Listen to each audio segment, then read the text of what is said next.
दोस्तों स्वागत है आपका हमारे चैनल में। लॉकडाउन का चौथा चरण शुरू हो चुका है। ये चरण 18 मई से 31 मई तक रहेगा। ऐसे में रेल, फ्लाइट और बस सेवाओं के ऊपर बहुत कुछ बड़ी खबरें निकल कर आ रही हैं, जिससे आपको जरूर जान लेना चाहिए। लॉकडाउन 4 में किस तरह के बदलाव आपको देखने को मिलेंगे, इसकी पूरी जानकारी हम आपको आज के वीडियो में देने वाले हैं, तो वीडियो को अंत तक जरूर देखें। दोस्तों अब तक 95,695 एक दिन में सबसे ज्यादा 5,049 मरीज बढ़े और 36,731 ठीक हुए। और जैसे जैसे मैं आपको ये बता रहा हूं, ये आंकड़े और भी बढ़ रहे होंगे। इसी के साथ दोस्तों आज की बड़ी खबरों में आप देखेंगे लॉकडाउन 4 की शुरुआत हो चुकी है। 18 मई से 31 मई तक किस तरह की पाबंदी और छूट देखने को मिलेगी, जानने के लिए देखते रहिए। इसी के साथ देखेंगे रेल यात्रियों के लिए एक बहुत बड़ा ऐलान, यदि ये नहीं किया तो टिकट्स नहीं कर सकेंगे बुक। पूरी खबर के लिए बने रहिए। आगे देखेंगे रेल के साथ अब बस सेवा भी शुरू, किस तरह से बसों में यात्रा कर सकेंगे, जानकारी के लिए बने रहिए हमारे साथ। अगली खबर में लॉकडाउन में पैसे की किल्लत है तो जरूर देखें खबर। 19 मई को डाक विभाग घर घर पहुंचाएगा पैसा और साथ ही साथ कंस्ट्रक्शन मजदूरों को बहुत बड़ी राहत, खाते में आएगी 5,000 रुपए की राशि। ऐसे करें रजिस्ट्रेशन। पूरी खबर को विस्तार से जानने के लिए वीडियो के साथ बने रहिए दोस्तों। लेकिन उससे पहले दोस्तों इस वीडियो को बनाने में मुझे बहुत मेहनत लगती है और इस मेहनत के लिए वीडियो को एक छोटा सा लाइक जरूर करिएगा। फटाफट से ले चलते हैं आपको हमारी आज की सबसे पहली और बड़ी खबर की तरफ। महामारी से निपटने के लिए मोदी सरकार ने देशव्यापी लॉकडाउन को 2 हफ्तों के लिए बढ़ा दिया है। इसके साथ ही मोदी सरकार ने लॉकडाउन 4.0 में कई तरह की छूट भी दी है। इन रियायतों में स्पोर्ट्स कॉम्प्लेक्स और सैलून की दुकानों के साथ ही बसेस को चलाने की भी बात कही गई है। 18 मई से शुरू लॉकडाउन 4.0 देश में 31 मई 2020 तक लागू रहेगा। इस बार के लॉकडाउन में राज्यों को ज्यादा अधिकार दिए गए हैं, वहीं 2 नए जोन भी जोड़े गए हैं। केंद्र सरकार ने लॉकडाउन 4 के व्यापक दिशा निर्देश तो तय कर दिए हैं, लेकिन इसे किस तरह से, किस हद तक लागू किया जाना है, ये फैसला राज्यों की सरकारों पर छोड़ दिया है। लॉकडाउन 4 में केंद्र सरकार ने पूरे देश में सारी गतिविधियों को इजाजत दे दी है। बाजार में दुकानों, सैलून, ब्यूटी पार्लर समेत सभी तरह की दुकानें खुल सकेंगी। हालांकि राज्य स्थानीय प्रशासन चाहे तो इनमें से कुछ दुकानों को बंद करने का फैसला कर सकता है। दोस्तों आज की वीडियो कुछ खास है क्योंकि इसमें हम आपको लॉकडाउन 4 से जुड़ी हर छूट की जानकारी विस्तार से बताने वाले हैं, तो वीडियो को अंत तक जरूर देखिएगा। आगे आने वाला है बिना राशन कार्ड के भी मुफ्त मिलेगा अनाज। लाभ उठाने के लिए ये करें। अगर आप भी रेल यात्रा करने वाले हैं दोस्तों, तो इन चीजों का ध्यान रखना अब बहुत जरूरी हो गया है।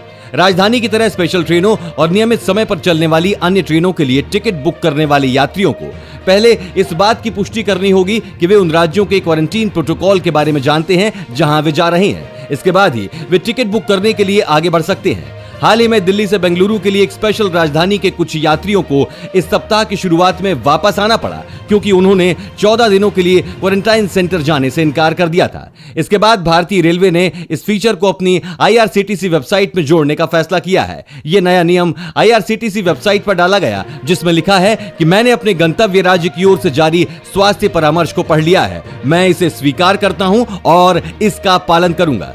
इसमें यात्री को टिकट बुक करने के लिए मैं सहमत हूं पर क्लिक करना होगा। अगर यात्री असहमत होता है तो वो टिकट बुक नहीं कर सकेगा।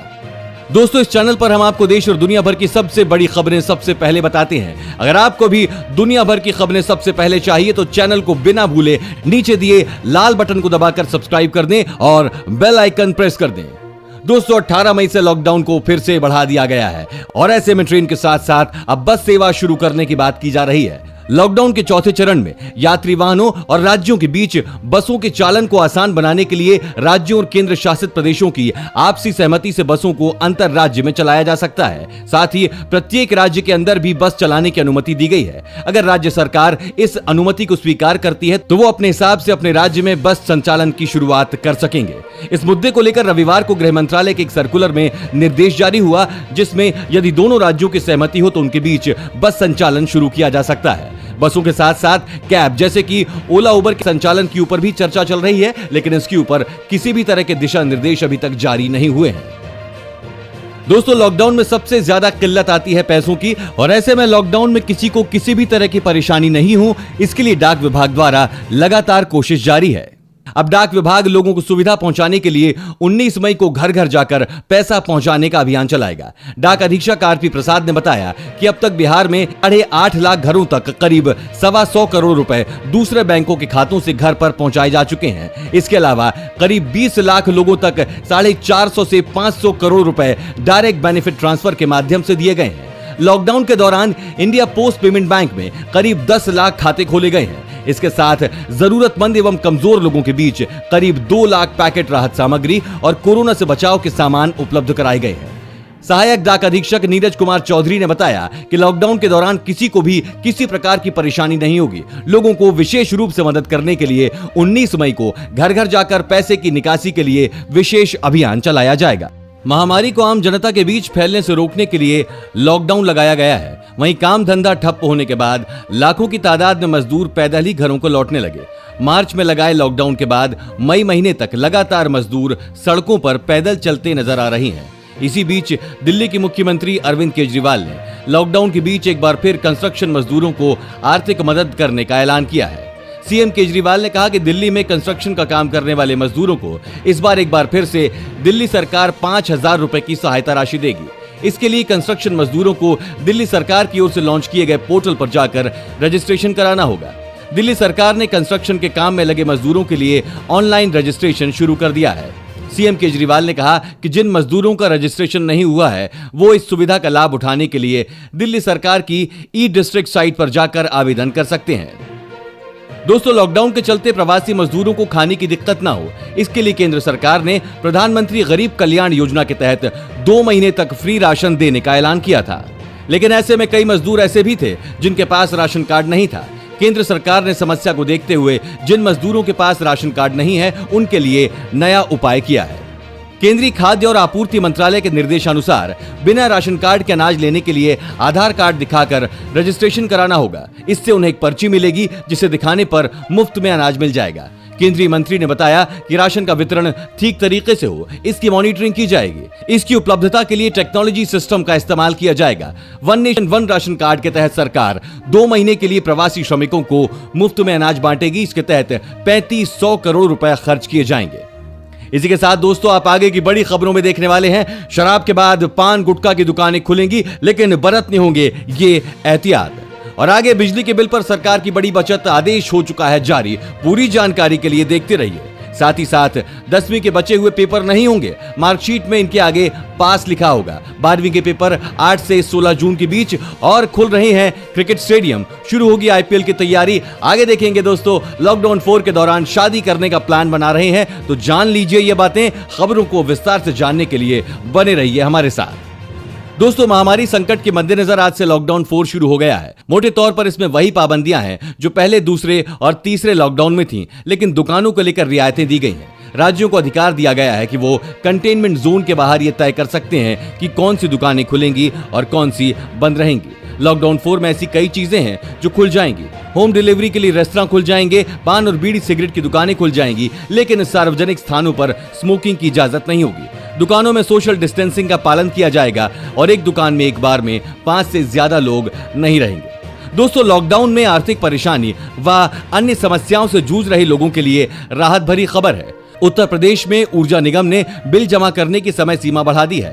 17 मई के बाद लॉकडाउन खुल जाता है तो ये बढ़ाई गई समय सीमा भी उपभोक्ताओं की परेशानी कम करने में सहयोगी हो सकती है।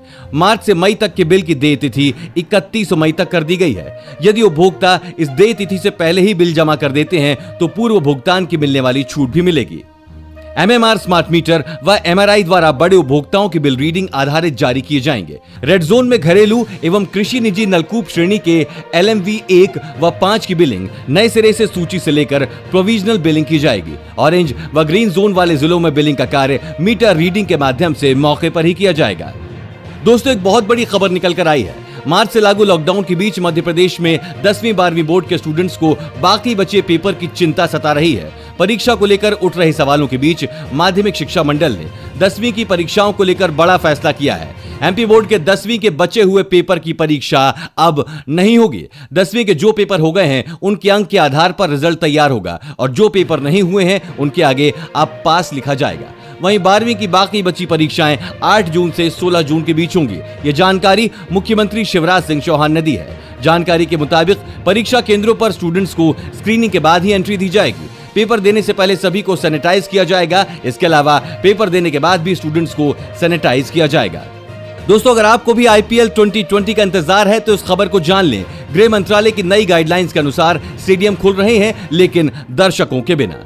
अब सबसे बड़ा सवाल यह है कि क्या दुनिया की सबसे अमीर T20 क्रिकेट लीग IPL का रास्ता साफ हो गया? क्या IPL बिना दर्शकों के करवाया जा सकता है? हालांकि फिलहाल मिल रही जानकारी के अनुसार स्पोर्ट्स कॉम्प्लेक्स और स्टेडियम को केवल प्रैक्टिस के लिए खोला गया है। आपको बता दें कि IPL के 13वें सीजन को फिलहाल BCCI ने महामारी के चलते अनिश्चित काल के लिए स्थगित कर रखा है, लेकिन बोर्ड नया शेड्यूल तैयार करने पर विचार कर रहा है।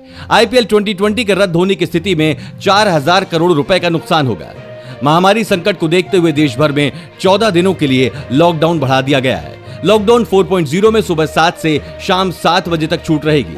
इस बार शादी, स्पोर्ट्स कॉम्प्लेक्स, बस, रेस्तरां खोलने की मंजूरी दी गई है, लेकिन इसे लेकर कुछ शर्तें लागू की गई हैं। शादी समारोह में 50 और अंतिम संस्कार में 20 लोगों को शामिल होने की इजाजत जारी रहेगी। लॉकडाउन के समय यदि आप शादी करने का प्लान कर रहे हैं तो आपको इस बात का ध्यान रखना जरूरी है, आपकी शादी में 50 से ज्यादा लोग मौजूद नहीं रह सकते। केंद्र सरकार की नई गाइडलाइन के अनुसार शादी और अंतिम संस्कार में नियमित लोगों का आना जाना ही मुमकिन होगा। यदि कोई भी इस निर्देश का उल्लंघन करते हुए दिखा तो उनके ऊपर कड़ी कार्रवाई होने की बात कही गई है। दोस्तों, लॉकडाउन खत्म होने का इंतजार सभी को है। आपको क्या लगता है कि यह लॉकडाउन का सिलसिला किस महीने में खत्म होगा? हमें अपनी राय नीचे कमेंट करके जरूर बताएं। तो आज की वीडियो में बस इतना ही। अगर आपको वीडियो पसंद आई है तो इसे लाइक करें और चैनल को भी सब्सक्राइब करिए। धन्यवाद।